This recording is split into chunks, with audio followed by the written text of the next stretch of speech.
আসসালামু আলাইকুম ভিউয়ার্স, আমি আজকে আপনাদের ফুলকারি ডিজাইনের পাতা কিভাবে করতে হয় সেলাই সেটা দেখাবো।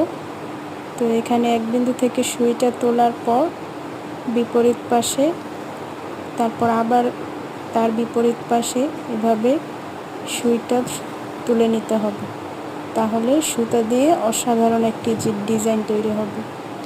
এটাকে আঞ্চলিক ভাষায় খেজুর পাতা সেলাইও বলে থাকে। আপনারা ভালো করে খেয়াল করলে দেখতে পারবেন। এরকম আরও নিত্য নতুন সেলাইয়ের সুন্দর ভিডিও পেতে আমার চ্যানেলটিকে সাবস্ক্রাইব করে রাখবেন। ধন্যবাদ।